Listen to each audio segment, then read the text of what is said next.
Throughout much of the 1980s and early 1990s, there were two films that many film nerds wanted to get their hands on, but in the UK at least, they couldn't. For The Exorcist and A Clockwork Orange were arguably the two highest-profile films that, for much of VHS popularity, you simply weren't able to rent or buy on tape in the UK. As such, an under-the-counter industry in illegal, poor-quality copies was booming, whilst many cinemas traded off late-night shows of The Exorcist, where the film could still be seen freely. Yet not on VHS. Warner Bros. Opted, in the midst and aftermath of the video nasty scandal in the UK in the early 1980s, not to submit The Exorcist for a VHS release. It was probably wise not to do so, given that the chances of actually getting a certificate for a home release were very slim. By not submitting it at all, The Exorcist would thus never be banned. As it happened, it wasn't until 1999 that the film finally was submitted for such a certificate and was passed uncut with an 18 rating. Buy A Clockwork Orange in new packaging here or on digital download here. Using these links support the site, and it's hugely appreciated. But behind A Clockwork Orange's unavailability lay a different story. Whilst The Exorcist was at least staring down the barrel of an official ban, A Clockwork Orange was never banned in the UK at all either. Moreover, it hadn't been explicitly threatened with one for a VHS release.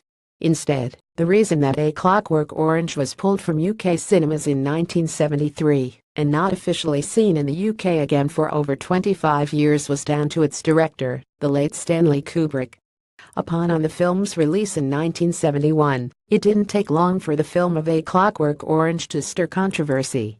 Based on the novel by Anthony Burgess, the movie, of course, stars Malcolm McDowell as Alex Dellarge in arguably his caribest performance. But the film earned particular notoriety in March of 1972, when it was cited by a prosecutor in a court case. A 14-year-old had been accused of manslaughter, and the prosecution argued that the film of A Clockwork Orange had relevance to the case. The film was linked with further cases too, with many copycat crimes reported. The story gathered requisite fuel, and unhappiness with the film grew. It got to a point where protests were mounted, at times outside Kubrick's family home. The director himself was taken aback. Kubrick argued that pinning violence on the film was incorrect, stating a site of a debate that's reared several times in the history of cinema.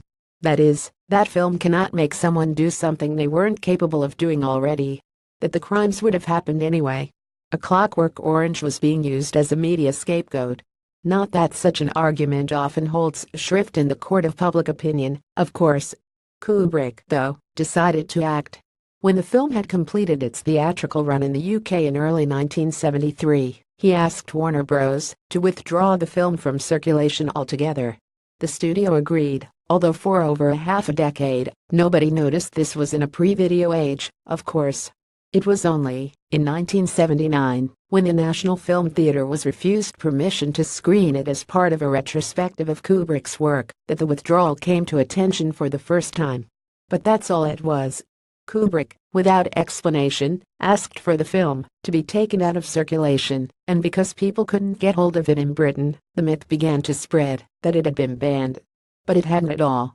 Warner Bros. Continued to work with Kubrick for the rest of his life, and continued to accept his wishes where A Clockwork Orange was concerned. It took until March 2000 for the film to return, legally, to British screens. Shortly after the death of Kubrick, who passed away days after locking his final cut of his last film, Eyes Wide Shut, Warner Bros. Finally applied for a certificate for the film, and it was granted. An 18, as you might expect. On March 17, 2000, it thus made its way back to UK cinema screens, and a home release followed shortly after. Removed from the context of its original release, the response was surprisingly tame, with any arguments about it inciting or informing violence long rested. Instead, a classic film from a one-off filmmaker could finally be seen, without fuzzy lines and interference all over the screen.